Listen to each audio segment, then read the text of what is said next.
इतिहास बनते देखिए।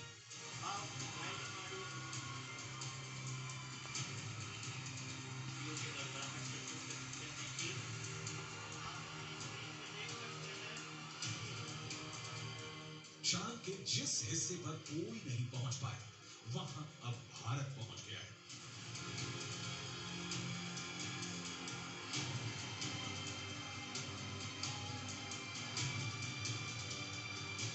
चांद के जिस टुकड़े को अभी तक किसी ने नहीं देखा, उसे इसरो ने दुनिया को साक्षात दिखा दिया है।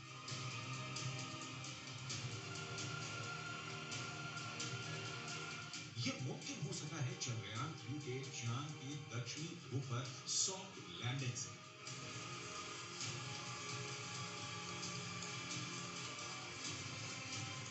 चंदा मामा बहुत दूर के हैं।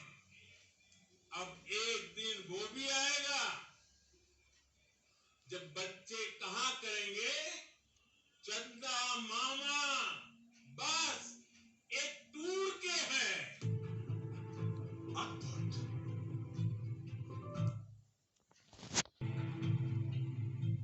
अविश्वसनीय,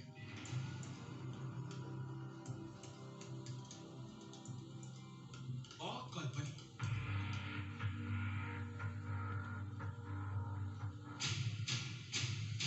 चांद के दक्षिणी ध्रुव पर सॉफ्ट लैंडिंग करने वाला भारत दुनिया का पहला देश बन गया है। चंद्रमा के दक्षिणी ध्रुव पर भारत की अमिट छाप छोड़कर भारत का चंद्रयान 3 ने वर्ल्ड रिकॉर्ड बना दिया है।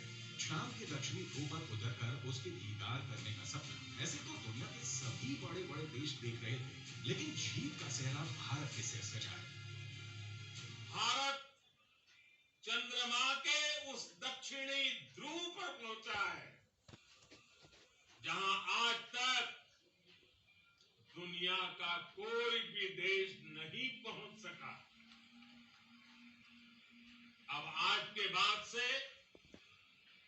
चांद से जुड़े मिथक बदल जाएंगे,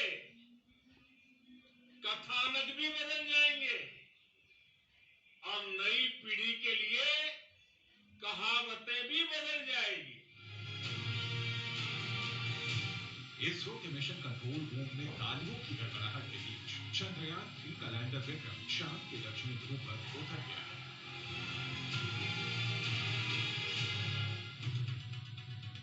इसरो के मुताबिक चंद्रयान 3 के 3 अहम मकसद हैं। पहला, विक्रम लैंडर की चांद की दक्षिणी सतह पर सुरक्षित और सॉफ्ट लैंडिंग।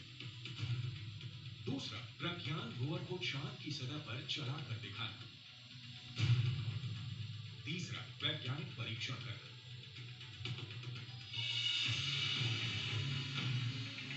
चांद के दक्षिणी ध्रुव की धरती पर दस्तक देना ये एक ऐसा प्रोजेक्ट था जिसे ना तो अमेरिका का नासा पूरा कर सका, ना यूरोपियन यूनियन की स्पेस एजेंसी कर पाई। चीन तो सिर्फ सपना ही देखता रह गया। रूस का सफर आखिरी मुकाम से पहले धड़ाम हो गया, लेकिन भारत का चंद्र मिशन अब विश्व विजयी अभियान बनकर सामने आया है।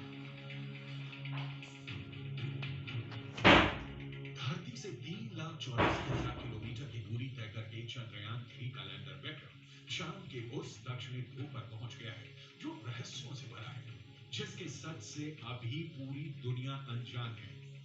भारत के उदयमान भाग्य के आह्वान का है। अमृत काल की प्रथम प्रभा में सफलता की ये अमृत वर्षा हुई है।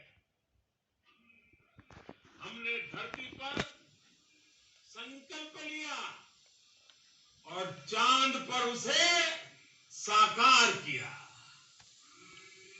और हमारे वैज्ञानिक साथियों ने भी कहा, India is now on the moon.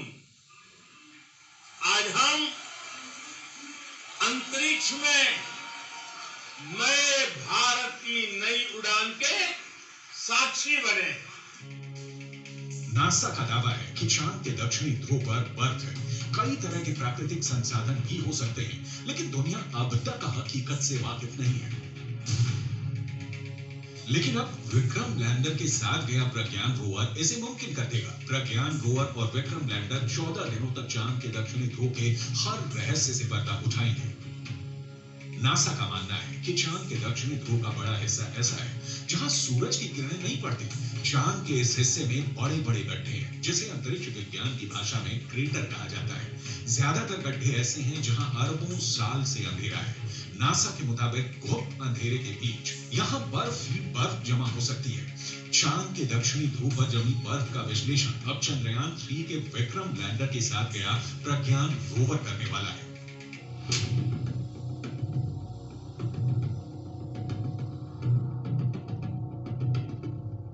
Pragyan rover APXS से लैस है। APXS यानी alpha particle X ray spectrometer APXS चंद्रमा की सतह की मौलिक संरचना की जानकारी जुटाएगा। ये चांद की सतह पर केमिकल और मिनरल का अध्ययन करेगा।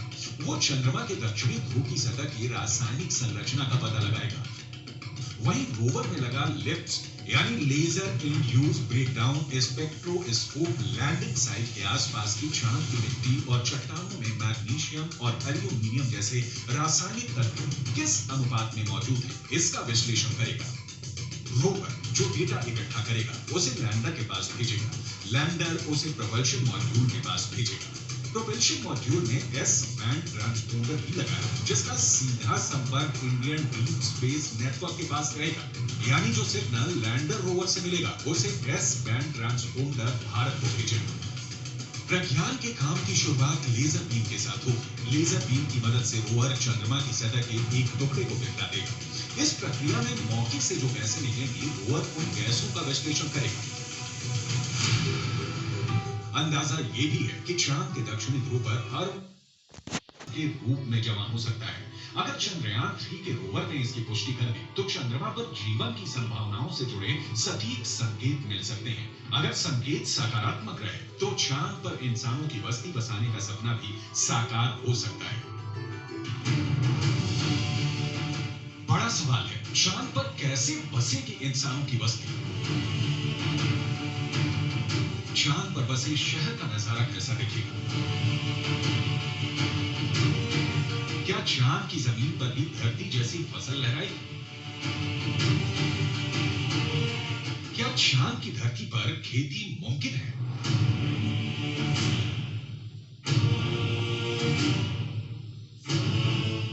विज्ञान कहता है कि चांद पर अभी इंसानों के रहने लायक वातावरण नहीं है, लेकिन नासा का कहना है कि आने वाले वक्त में चंद्रमा की धरती को रहने लायक बनाया जा सकता है।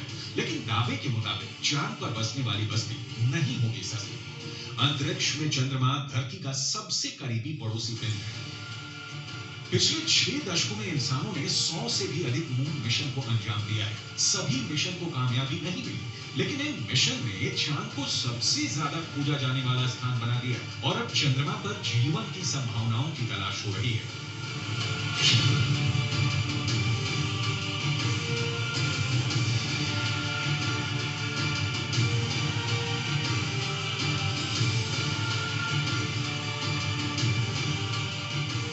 अभी तक चंद्रमा से जुड़ी कई हैरान कर देने वाली जानकारियां सामने आई हैं।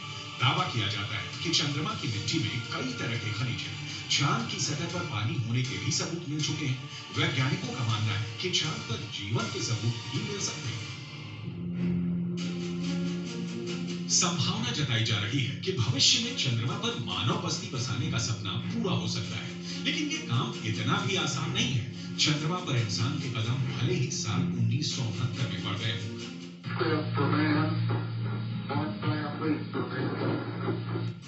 लेकिन कड़वी सच्चाई ये भी है कि 1972 के बाद से किसी भी अंतरिक्ष यात्री ने चांद पर कदम नहीं रखा।